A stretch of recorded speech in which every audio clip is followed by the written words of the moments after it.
Тогт тухтай чанартай мэдээжийн хэрэг гоёмсог загвартай спортын гутланд дурлагч хүмүүстэй энэ өдрийн мэндийг хүргэе. Өнөөдөр хамгийн анхны дугаартаа би та бүгдийг ортопед уловч болон манайхны хил занснаар нунтаа уловчнаас эхлээд оддын зар сурталчилгаагүйгээр тэрбум долларын орлого олох болсон New Balance брендийн тухай бяцхан хэмжээний аялал хийж юугаараа ямар өргөц байдлаараа бүх насныхны дунд ийм алдартай болсон шалтгаан болон гарал үүсэл энэ компанитай холбоотой бүх л зүйлийг сонирхуулах болно. За ингээд бүх постуудтай энэ түүхээр хамтдаа аялцгаая. New Balance-ийн түүх нь 1906 онд Америкийн нэгдсэн улсын Бельмонт хотод эхэлжээ. 33 настай Английн цагаач Уильям Райли байшингийнхаа арын цэцэрлэгээр харагдах цонхоор зүлгэн дээр алхаж байсан дахиаг олж харжээ. Шувууны хөдөлгөөн болон үйлдэл түүний анхаарлыг ихэд татсан учраас тэрээр түүнийг ажиглаж байхдаа шувууны тогтвортой байдал, алхаа болон биеийн тэнцвэрээ гайхалтай гоё хадгалж байсан нь түүний санаанд олон хоног эргэлзсэн гэж дурсан байдаг. Дахианы сарвууны бүтэц буюу 3 тулгуур цэг нь одооны бидний сайн мэдэх New Balance брендийн үүссэн гол шалтгаануудын нэг билээ. Уильям Райлигийн намтар нь 20 дугаар зууны ихэр тухайн цаг үеийн олон тооны хүмүүс шиг шин сайхан амьдрал эхлүүлэхээр эрх чөлөөний орон Америк руу цагаачилж ирсэн гэж тэмдэглэсэн байдаг. 1906 оноос өмнөх түүний амьдралын талаар маш бага мэдээлэл байдгаас гадна шинжээчдийн үзэж байгаагаар Райли нь удаан хугацааны турш өөрийн санаагаа тээж ирсэн гэж бас үздэг байна.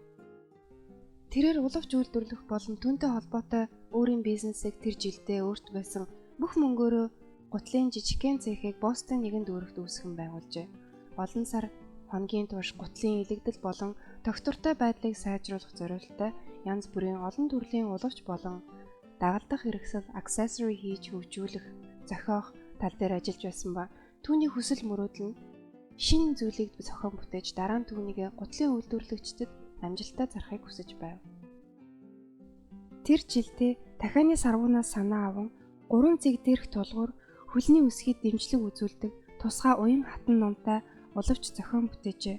Тухайн уловч нь тэнцвэртэй байдлыг хадгалахаас гадна гутал өмссөн хүнд маш тогт тухтай мэдрэмжийг өгдөг байсан байна. Номтой уловч гэж юу вэ? Өнөө үед ном нь гонцгой, хавтгай хэлбэртэй бөгөөд гутлын дотор ба гадна талын улны хооронд бэхлэгддэг төмөр, хугуунцар, модон эсвэл арьсан нумарсан хэсгийг хэлдэг байна. Одоо бидний үед бараг бүх гутал нь хэрэглэгдэж байна. Олон зууны туршид гутлнууд нумгүй байсан учраас өмсөж буй хүндээ алхаж явахт нь хөл дивгүй хатуу, өдөржингөө өмссөн гутлаа оройдо таалахад хөл нь их ядардаг байсан бөгөөд нумгүй энгийн гутлнууд мэдээж амархан илэгдэж хуучрах шалтгаан болдог байжээ. Түүний энэ шинэ бүтээл нь гарсан даруйда олон хүний таашаалд нийцэж тэр жилдээ буюу 1906 онд Уильям Райли зохион бүтээсэн уловчиндаа NB гэсэн хоёр үсэг бүхий нэрээр нэрлэх болсон одоогийн бидний сайн мэдэх New Balance брендийн нэр үүссэн юм. Компанийнхаа нэрийг New Balance Arch Company гэж нэрлсэн нь дахиад ажиглаж байх тэр үедээ санааг нь олсон гэж ярьж байсан байна. Цаашдаа дахианы сарвуу нь түүний ширээн дээр үргэлж байдаг бэлэг тэмдэг болж хувирсан байна. Түүний компани номтой уловчаа тухайн үеийн шинэ гутлын үнэтэй дүйцэх зүүнээр буюу $3.50 зөвхөн өөрийн жижиг цех болон хэд хэдэн гэрээд борлуулагчдаараа борлуулдаг байсан. Уильям хэлэхдээ түүний эрхэлж буй бизнес нь ашигын төлөө гэхээсээ илүү чанарын төлөө гэж үргэж хэлдэг байв. Түүний уловчнууд нь гал сүнөөгч болон цагдаа нарын дунд эрэлттэй болж эхлэв. Учир нь тэд хөл дээрээ байнгын ажилдаг ажилтны холбоотой байв. Хэдхэн жилийн дотор түүний зохиолсон шинэ бүтээл нь тухайн мужидаа нэр хүнд нь өсч олон хүмүүс мэддэг болов. 1927 он хүртэл Райлигийн уловчнууд нь хэлбэр дүрсээ олон янзаар өөрчилсөн ч технологи нь өөрчлөгдөхгүй хэвээрээ байсаар байв. Цаг хугацаа өнгөрөх тусам борлуулалтын шин санаа хэрэгтэй гэдгийг ойлгон Артур Холл гэгч залууг компанид борлуулалтын ажилтнаар авав. Артур хамгийн түрүүнд зогсоо ажилдаа онгоцны үйлчлүүлэгч зөөгч нарт өөрийн компани уловчийг маш амжилттай сурталчилж борлуулалтаа хэд дахин нэмэгдүүлж чадсан байна. Тэрээр 1928 онд жилийн дараа Райлигийн бизнес түншин болжээ. New Balance-ийн бүтээгдэхүүнүүд дэлгүүрүүдээр худалдаалагддаггүй байсан учраас Halls өөрөө биечлэн боломжит худалдан авагчдынхаараа зочилж бараа бүтээгдэхүүнийхээ давуу болон ашигтай талуудыг нь тайлбарлаж өгдөг байв. Магадгүй түүхэнд New Balance Arch компани энэ хэвээрэл жижиг цех болж үлдэх болох байсан ч гол эргэлтийн хүчин зүйл нь тухайн үед спортын бүүн буюу спортод дурлагч хүмүүс ихээр нэмэгдэж байсантай холбоотой байв. Мужийн бейсболын холбоо нь тухайн үед Rally Hall 2-т хандан зөвхөн тамирчдад тусгаалan зориулсан гутлын загвар боловсруулж гаргахыг хүссэн байна.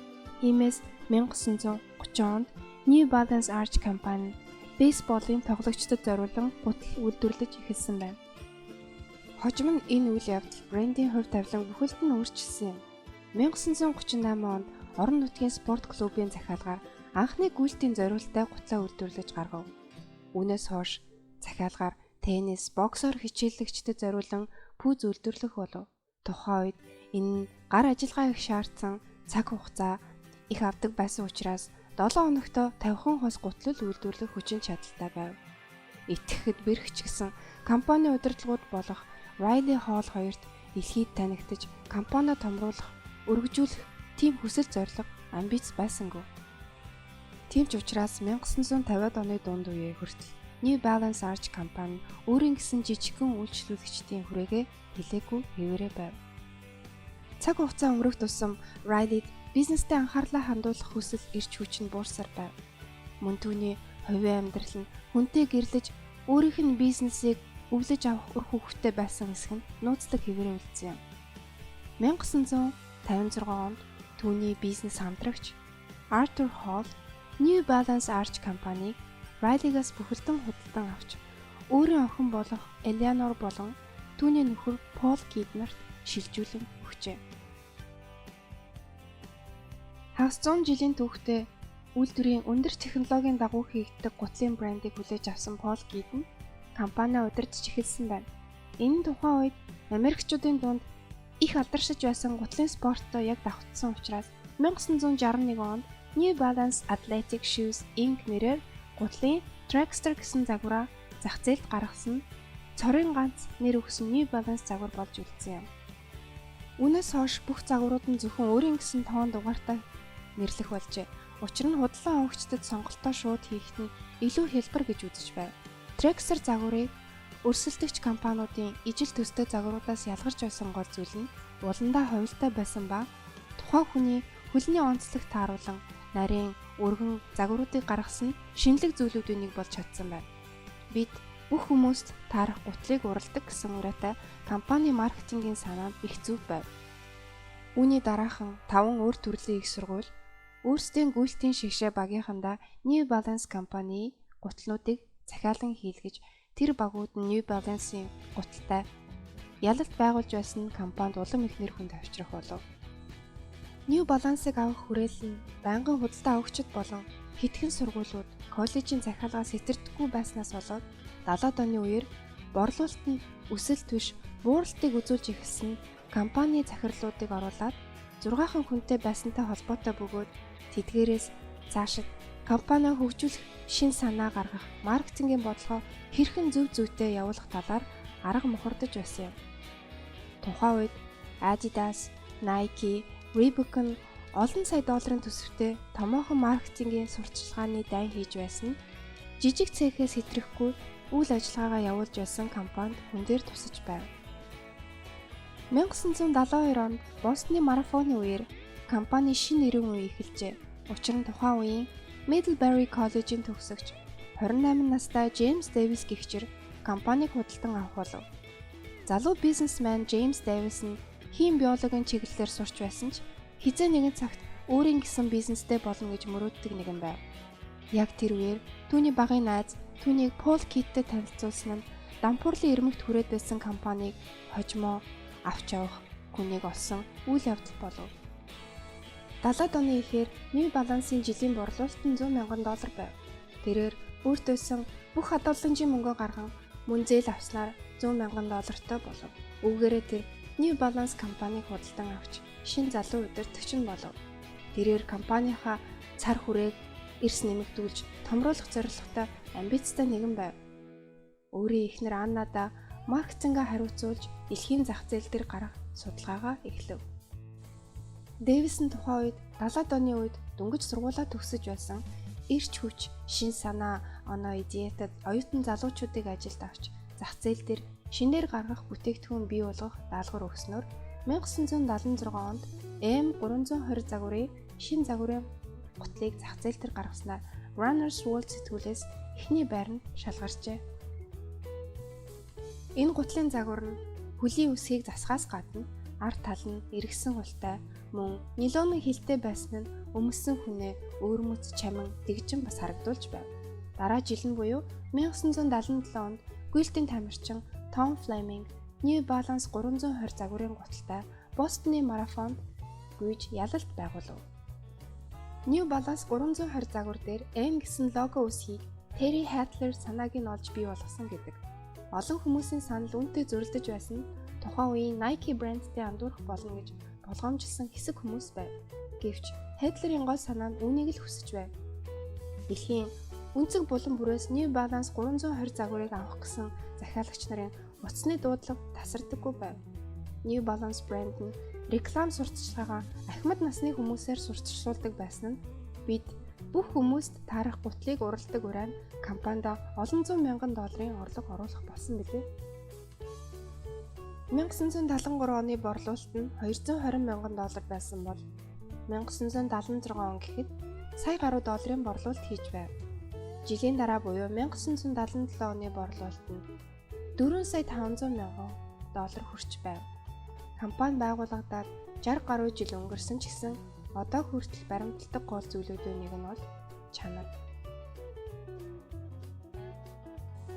1978 онд New Balance анхны гүйлтийн хослолоо гаргаж одоо хүртэл тэр загварын салхинаас хамгаалах цамц нь маш их эрэлттэй байдсан байна. 1980-ад оны сүүлээр New Balance-ийн санхүүгийн өсөлт нь аажмаар буурч эхэлж байв. Зөвлөхүүд нь үйлдвэрээ зүүн өмнөд Азийн орнууд руу шилжүүлвэл санхүүгийн хямралаас гарах боломжтой гэж үзэж байв. Учир нь тухайн үедээ Америкийн New Balance брендийн үйлдвэрт ажиллаж байсан ажилчид нь цагийн $10 авч байсан нь Азийн орнуудтай харьцуулахад их өндөр байв. Гэвч Дэвис энэ санааг эрс эсрэгүүцэж компанид илүү хөрөнгө оруулалт хийж эхэлсний ачаар компани дахин сэргэв. 1991 онд New Balance компани 100 саяын долларын ашигтай ажилласан байна. 6 жилийн дараа гэхэд $550 сая долларын ашиг олсон нь тухайн үеийн өрсөлдөгч компаниудын борлуулалттай харьцуулахад их өндөр байв. Дэвис зар сурталчилгааны төсвөө гаргахдаа нэр хүнд алдартай хүмүүсээр сурталчлуулахгүй гэсэн үндсэн санаа нь хэврээ байв. Зөвхөн нэг л удаа 80-ад оны дундуур Саксон бөмбөгийн Los Angeles Lakers багийн тоглогч James Worthy-тай $1 сая гэрээ хийхдээ New Balance P740 загварын пүүзний нүр царай болох гэрээн гарын үсэг зурж байв. New Balance одоо хүртэл зөвхөн өөрийн Америк Англид байрлах үйлдвэртэй хамгийн сайн чанарын гутал пүүз үйлдвэрлэдгээрээ алдартай билээ. 2000 оны эхээр гарсан New Balance 574 загвар нь тухайн цаг үед хүн болгоны мөрөөдөл байсахаас гадна удаан, идэлгээтэй, хөл дэвтэйхэн бүр зөвхөн энэ загвар нь ялагдашгүй гэсэн ч нэр зүүж байжээ. Өнөөдрийн байдлаар New Balance компани Arabon, Danham, PF Flyers мөн Warrior Sports компаниудыг эзэмшдгээс 2015 оны нийт орлого нь $2.7 тэрбум ашигтай байсан байна. New Balance-ийн гутлуудыг спортоор хичээлдэг хүмүүсээс гадна загвар, тогтох, чанар дуртай хүмүүсийн дуртай брэндүүдийн нэг болж чадсан билээ. Бидний энэ брэндийн тухай бяцхан аялал энд хүрээд дуусаж байна.